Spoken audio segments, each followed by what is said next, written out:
Bismillahirrahmanirrahim. Assalamualaikum warahmatullahi wabarakatuh. Selamat datang di kajian mingguan bersama Faris Rizky tentang akidah dan filsafat ya. Kita baru memulai kajian ini kali ini ya. Tujuan gue membuat kajian ini supaya orang-orang yang berada di jurusan akidah dan filsafat bisa lebih mudah dalam memahami materi-materi yang ada di akidah dan filsafat ya.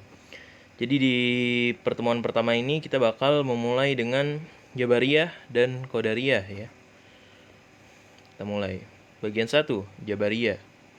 Jadi Jabariyah ini aliran ya. Jadi Gak bisa balik. Nah, Jabariyah ini aliran yang ada di ilmu kalam ya. Jadi pertama kita bakal bahas ilmu kalam dulu.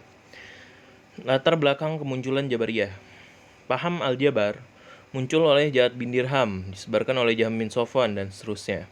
Benih Al-Jabar sudah muncul jauh sebelum tokoh tersebut ya. Contohnya pada zaman Umar bin Khattab ada pencuri yang bilang, Tuhan telah menentukan aku mencuri, ya pas ketahuan. Terus akhirnya sama Umar malah dihukum 2, hukuman mencuri yaitu potong tangan, sama hukuman membawa-bawa takdir Allah, jadi dia dicambukin habis tangannya dipotong. Jabariyah muncul karena bangsa Arab tidak melihat jalan untuk mengubah keadaan di sekeliling mereka. Mereka merasa lemah dan tidak kuasa terhadap kesukaran-kesukaran hidup, sehingga mereka bergantung pada takdir. Disebut Jabariyah diambil dari bahasa Arab, artinya memaksa atau mengharuskan melakukan sesuatu. Bisa disebut dengan fatalisme atau predestination, yaitu paham bahwa perbuatan manusia telah ditentukan semula oleh kodo dan kodar Tuhan gitu. Jadi ya begitu jadinya. Yang pertama tokohnya adalah Jahm bin Safwan. Nama lengkapnya Abu Mahrus Jahm bin Safwan. Ia seorang orator. Itu ianya ada y-nya ya.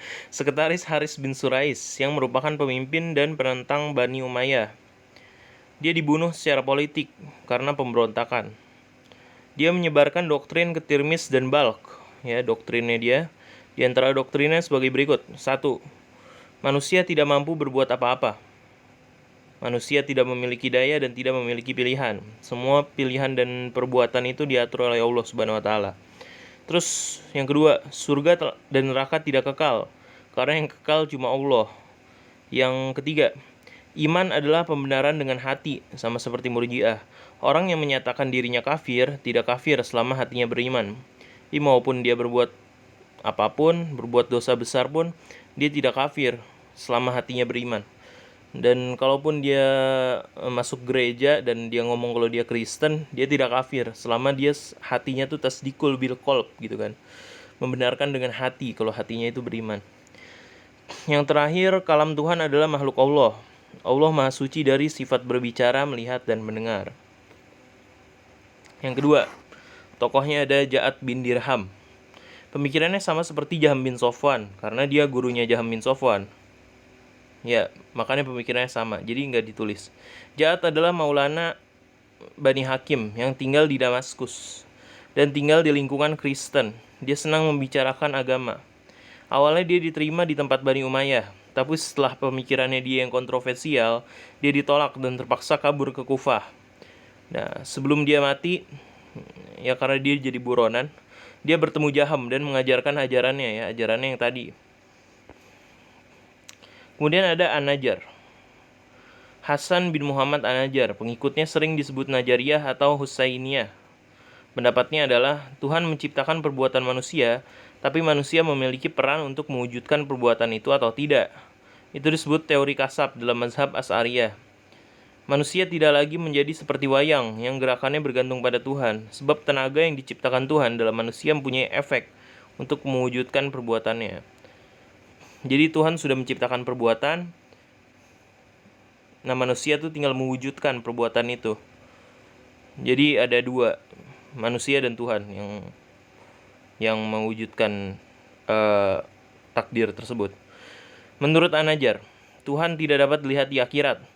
Tetapi An-Najjar bilang bahwa Tuhan dapat memindahkan potensi hati ke mata, sehingga manusia dapat merasakan dan melihat Tuhan. Bagian kedua, Qadariyah. Latar belakang kemunculan Qadariyah. Menurut terminologi, Qadariyah adalah aliran yang percaya setiap orang adalah pencipta perbuatannya sendiri. Berasal dari kata Qadaro, artinya kemampuan atau kekuatan. Menurut Harun Nasution, manusia memiliki kudroh atau kehendak untuk melaksanakan kehendaknya, maksudnya melaksanakan perbuatannya. Menurut Ahmad Amin, Qadariyah muncul oleh Ma'bad Juhani dan Gailan di Masiki. Ma'bad adalah muridnya Hasan al-Basri, sedangkan Gailan adalah orator dari Damaskus. Ibnu Nabatah mengatakan Qadariyah berasal dari orang Kristen Irak yang masuk Islam, lalu keluar Kristen lagi. Menurut Montgomery Watt, Qadariyah dibuat oleh Hasan al-Basri karena ada di kitab risalahnya Hasan al-Basri. Paham Qadariyah terdapat tantangan keras dari bangsa Arab karena bangsa Arab telah terdoktrin oleh fatalisme. Jadi perbedaan Qadariyah dan Jabariyah itu adalah kalau Jabariyah itu manusia takdirnya diatur oleh Tuhan dan perbuatannya digerakkan oleh Tuhan. Kalau Qadariyah, manusia takdirnya dibuat oleh dirinya sendiri dan perbuatannya dibuat oleh dirinya sendiri gitu. Nah, ini doktrin-doktrinnya. Doktrinnya Qadariyah itu satu jalur dengan Mu'tazilah, bahwasanya manusia berkuasa atas perbuatan-perbuatannya. Segala tingkah laku manusia dilakukan atas kehendaknya sendiri. Manusia berwenang atas perbuatan baik dan jahatnya. Oleh karena itu, dia berhak mendapat pahala atas kebaikan yang dia kerjakan. Dia juga berhak mendapat hukuman dari apa yang dia lakukan. Manusia masuk surga atau neraka berdasarkan pilihan pribadinya, bukan atas takdir Tuhan. Takdir menurut Qadariyah adalah ketentuan yang disebut dengan sunatullah. Ya, kalau dia ditakdirkan menjadi manusia, dia tidak bisa terbang dan tidak bisa berenang seperti ikan gitu. Kecuali latihan sih bisa. Nah, bersambung. Akhirnya kita sudah selesai ya. Berikutnya adalah pembahasan tentang Mu'tazilah ya. Ditunggu videonya. Dan request materi bisa ditulis di kolom komentar ya. Kalau bisa sesuai dengan topik ya, akidah dan filsafat, jangan keluar. Assalamualaikum warahmatullahi wabarakatuh.